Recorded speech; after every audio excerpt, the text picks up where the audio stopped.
बिस्मिल्लाहिर्रहमानिर्रहीम। अस्सलामुअलैकुम। ग्रेड 10। सबसे पहले आपको मैं मुबारकबाद पेश करती हूँ नई क्लास में प्रमोट होने की, और इसके साथ ही आए हम सब मिल के दुआ करते हैं कि अल्लाह ताला हमारे मुल्की हालात को और पूरी दुनिया को इस वायरस से निजात दिलाए। आमीन सुम्मा आमीन। आपको जैसे कि पता है मैं आपको मुताला पाकिस्तान पढ़ाती हूँ, लेकिन इससे पहले कि मैं ग्रेड 10 का मुताला पाकिस्तान स्टार्ट करूँ, इससे पहले हम थोड़ा सा 9th का जायज़ा ले लेते हैं। ग्रेड 10 हमने 9th में मुताला पाकिस्तान में 4 चैप्टर्स पढ़े थे। सबसे पहला चैप्टर था पाकिस्तान की नज़रियाती असास के दो कौमी नज़रिया क्या था, दो कौमी नज़रिया कैसे पाकिस्तान बनने की असास बना या पाकिस्तान का नज़रिया उससे वजूद में आया। दूसरा चैप्टर था हमारा क़याम पाकिस्तान के पाकिस्तान के बनने में कौन कौन सी मुश्किलात सामने आई। उसके बाद हम देखते हैं अर्ज़ पाकिस्तान। अर्ज़ पाकिस्तान में हमने पाकिस्तान की लंबाई चौड़ाई, इसके खदोखाल और इसका रकबा वगैरह पढ़ा था। तारीख़ पाकिस्तान। तारीख़ पाकिस्तान जो है वो पाकिस्तान बनने के बाद जो मुल्की हालात थे, जो मुश्किलात दरपेश थी, जो कायद आज़म मोहम्मद अली जिन्ना और लियाकत अली ख़ान ने अपनी बसीरत से उनको हल किया, और बदकिस्मती से पाकिस्तान बनने के 1 साल के बाद ही कायद आज़म मोहम्मद अली जिन्ना हमसे जुदा हो गए। तो अब हम देखते हैं, हमने 9th में पढ़ा था पाकिस्तान की तारीख़ हिस्सा अव्वल। उसमें हमने 1970 के जो इंतखाबात थे हमने पढ़े थे, और आप लोगों को अच्छे से याद होगा कि 63 छोटी बड़ी सियासी जमातों ने हिस्सा लिया था। स्टूडेंट्स, आपको याद होगा कि मशरक़ी पाकिस्तान से अवामी लीग कामयाब हुई थी, जबकि मगरबी पाकिस्तान से पाकिस्तान पीपल्स पार्टी कामयाब हुई थी।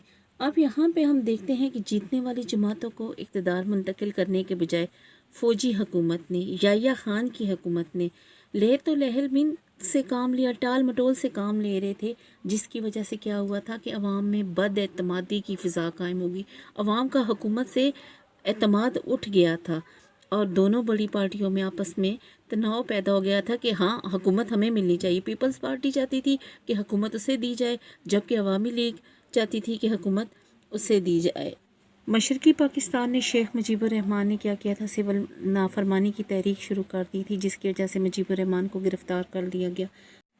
मशरक़ी पाकिस्तान और मगरबी पाकिस्तान में जो है वो आपस में तनाव की कैफियत पैदा होगी। आपको पता है कि 1600 किलोमीटर दूर था मशरक़ी पाकिस्तान मगरबी पाकिस्तान से। इन आपस के तनाव और आपस की जो तनाज़ात थे, लड़ाई झगड़े थे, इसका फ़ायदा भारत ने उठाया और क्या किया कि पाकिस्तान और भारत की जंग शुरू हो गई। 16 दिसंबर 1971, 16 दिसंबर 1971 को बज़ोर ताकत हिंदुस्तानी अफवाज की मदद से मशरक़ी पाकिस्तान मगरबी पाकिस्तान से अलग हो गया। ग्रेड 10 आज हम अपने फर्स्ट चैप्टर का स्टार्ट करेंगे। तारीख़ पाकिस्तान हिस्सा 2। हिस्सा अव्वल हमने 9th में पढ़ा था। तारीख़ पाकिस्तान हिस्सा 2 हम 10th में पढ़ने जा रहे हैं। ग्रेड 10 आज का हमारा टॉपिक है ज़ुल्फ़िकार अली भुट्टो का दौरे हुकूमत 1971 टू 1977। लेकिन उससे पहले हम उसका पस मंज़र देख लेते हैं कि जनरल याह्या ख़ान ने 1970 में जो इंतख़ाबात कराए थे, जनरल याह्या ख़ान ने 1970 में जो इंतख़ाबात कराए थे, इसमें 2 सियासी पार्टियां वाज़े तौर पर सामने आई, वाज़े तौर पर कामयाब हुई। मशरक़ी पाकिस्तान में अवामी लीग, याद है ना बच्चों, मशरक़ी पाकिस्तान में अवामी लीग ने वाज़ अक्सरियत हासिल की थी, और मगरबी पाकिस्तान में पाकिस्तान पीपल्स पार्टी ने अक्सरियत हासिल की थी। लेकिन दोनों पार्टियों में इख्तलाफात पैदा हो गए। कि इख्तलाफात कैसे कि अवामी लीग चाहती थी कि इक़्तिदार उसे दिया जाए, पीपल्स पार्टी चाहती थी कि इक़्तिदार पीपल्स पार्टी को दिया जाए। अब इसका नतीजा क्या निकला कि दिसंबर 1971 को मशरक़ी पाकिस्तान से अलहदा हो गया, वो बांग्लादेश बन गया। इसके बाद जनरल याह्या ख़ान भी अपने ओहदे से मुस्तफ़ी हुए और हुकूमत की बाग दौड़ किसको दी, पीपल्स पार्टी के सरबराह ज़ुल्फ़िकार अली भुट्टो के हवाले की। स्टूडेंट्स, ज़ुल्फ़िकार अली भुट्टो का दौरे हुकूमत पढ़ने से पहले हम देखते हैं कि 1970 के इंतख़ाबात में 63 पार्टियों ने हिस्सा लिया था, जिनमें से नुमायाँ कामयाबी पीपल्स पार्टी, जिसको लीड कर रहे थे ज़ुल्फ़िकार अली भुट्टो, और मशरक़ी पाकिस्तान से अवामी लीग कामयाब हुई, जिसे लीड कर रहे थे शेख मुजीबुर रहमान। حکومت جو ہے فوجی حکومت نے حکومت منتقل نہیں کی تو پھر کیا اس کا نتیجہ نکلا؟ 16 دسمبر 1971 16 دسمبر 1971 مشرقی پاکستان علیحدہ ہو کر بنگلہ دیش بن گیا۔ ذوالفقار علی بھٹو کا دور حکومت 1971 ٹو 1977 1971 تا 1977۔ پہلے سویلین مارشل لا ایڈمنسٹریٹر کون؟ ذوالفقار علی بھٹو۔ اب سویلین کے ساتھ مارشل لا عام جو بندہ ہے وہ کیا ہوا کہ مارشل لا کا ایڈمنسٹریٹر بنا، کون؟ ذوالفقار علی بھٹو۔ آپ کو پتہ ہے کہ پاکستان میں جو لگے مارشل لا، اس میں general Ayub Khan, general Yahya Khan, general Zia الحق اور جنرل مشرف نے مارشل لا ملک میں لگایا تھا۔ ذوالفقار علی بھٹو نے 20 دسمبر 1971 20 دسمبر 1971 کو ملک کے پہلے مارشل لا ایڈمنسٹریٹر کی حیثیت سے اقتدار سنبھالا، سویلین مارشل لا کے لحاظ سے اقتدار سنبھالا۔ 20 اپریل 1972 20 اپریل 1972 تک ملک میں مارشل لا نافذ رہا۔ پہلی ہیڈنگ آپ نے دیکھی کیا ہے کہ پہلے سویلین مارشل لا ایڈمنسٹریٹر، انہوں نے حکومت کب سنبھالی تھی؟ 20 دسمبر 1971 20 دسمبر 1971 کو پہلے سویلین مارشل ایڈمنسٹریٹر پاکستان کے کون بنے تھے؟ جو فوج سے تعلق نہیں رکھتے تھے، وہ تھے ذوالفقار علی بھٹو۔ انہوں نے جو اقتدار سنبھالا اور مارشل لا ملک سے ختم کب ہوا؟ 20 اپریل 1972 20 اپریل 1972 تک ملک میں مارشل لا نافذ رہا۔ سیکنڈ ہیڈنگ ہم دیکھتے ہیں ملکی حالات اور درپیش مسائل۔ اب دیکھتے ہیں کہ ذوالفقار علی بھٹو جب ملک کے حکمران بنے تو ملک میں کیا حالات تھے۔ ذوالفقار علی بھٹو نے نہایت ہی نازک وقت میں، وہ نازک وقت کیسا تھا کہ پاکستان، مشرقی پاکستان مغربی پاکستان سے الگ ہو چکا تھا، میں اقتدار سنبھالا۔ 20 اپریل 1972 تک ملک میں مارشل لا نافذ رہا۔ کب تک نافذ رہا؟ 20 اپریل 1972 20 اپریل 1972 تک ملک میں مارشل لا نافذ رہا۔ مارشل لا کا مطلب ہوتا ہے ملک میں فوجی حکومت کا قیام اور جمہوریت ختم کر دی جاتی ہے۔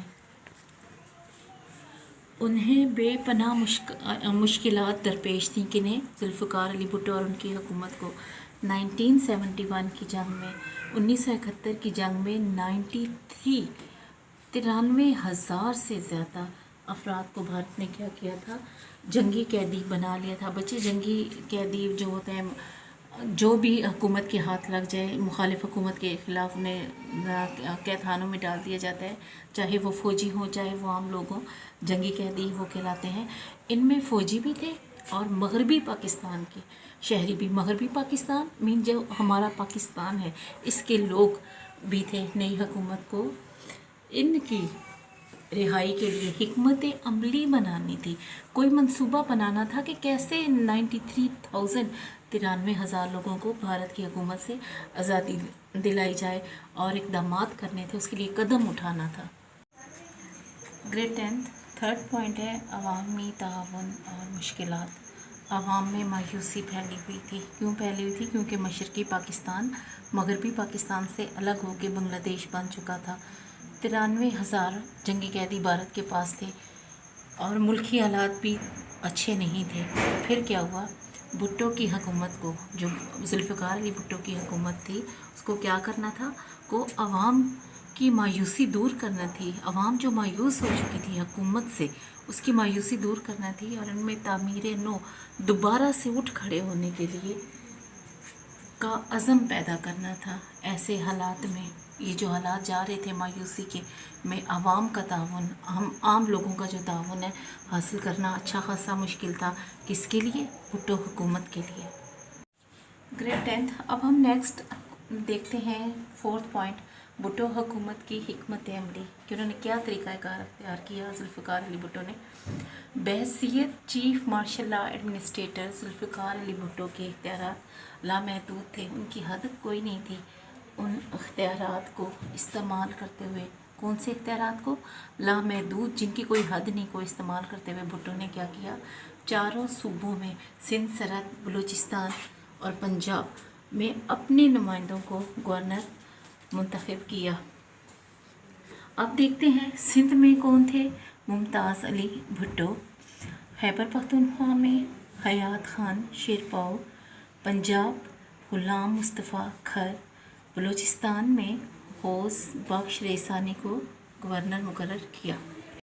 पॉइंट 5 हम देखते हैं जुल्फ़िकार अली भुट्टो के इक़दामात। अब देखते हैं कि जुल्फ़िकार अली भुट्टो ने अपनी हुकूमत को मुस्तहकम बनाने के लिए इसके अलावा कौन कौन से कदम उठाए। जुल्फ़िकार अली भुट्टो की हुकूमत ने दिसंबर 1971 में तमाम रियासतों के नवाबों के जेब खर्च और वज़ाइफ़ व मरात ख़त्म कर देने का ऐलान कर दिया। जो नवाब थे मुख्तलिफ़ रियासतों के हिजरत करके पाकिस्तान में आए थे, जेब खर्च बच्चे जैसे हमें पॉकेट मनी मिलती है उन्हें भी वैसे ही पॉकेट मनी मिलती थी। इसके साथ ही उनको मरात भी हासिल थी और स्पेशल जो पैसा दिया जाता है उनको वज़ाइफ़ कहते हैं, भी उनको दिए जाते थे। भुट्टो हुकूमत ने ख़त्म कर देने का ऐलान किया और साथ ही जो एक और अहम कदम उठाया, सरमायादार ख़ानदानों के पासपोर्ट ज़ब्त किए। वो ख़ानदान जो कि सरमायादारी कर रहे थे पाकिस्तान के अंदर, उनके पासपोर्ट ज़ब्त किए। क्यों? ताकि वो सरमाया पैसा बाहर दूसरे मुल्कों में मुंतकिल ना कर सकें। जैसे होता है बच्चे बड़े बड़े सियासतदान अपना सरमाया अपना पैसा बाहर के ममालिक में रखते हैं ताकि जब पाकिस्तान से भागना पड़े तो आसानी रहे। मार्च 1972 में बदउनवानी का मतलब होता है दगाबाजी, धोखाबाजी के इल्ज़ामात की बिना पर 313 कितने 313 से ज़्यादा सरकारी मुलाजमीन को नाअहल करार देकर बरतरफ कर दिया। नाअहल काबिल ना होना किसी भी ओहदे के, बरतरफ कर देना, उसको उसके ओहदे से हटा देना, ज़बरदस्ती हटा देना, ताकि वो नौकरी शाही ब्यूरोक्रेसी किसे कहते हैं बेटा? गवर्नमेंट का वो सिस्टम जिसमें अहम फैसले किए जाते हैं को कवायद व ज़वाबित का, कानून का पाबंद बना सके। ग्रेड 10th, मुझे उम्मीद है आपको इस सबक के जो फर्स्ट टॉपिक है हमारा जुल्फ़िकार अली भुट्टो का दौरे हुकूमत 1971 to 1977 बहुत अच्छे से समझ आया होगा। आपने लिखना भी है और याद करके मुझे इनबॉक्स में सुनाना भी है। आपका काम इंशाल्लाह चेक भी किया जाएगा और आपसे ये सुना भी जाएगा। हर रोज़ का काम आप मुझे लिख के भी भेजेंगे और सुनाएंगे भी इंशाल्लाह।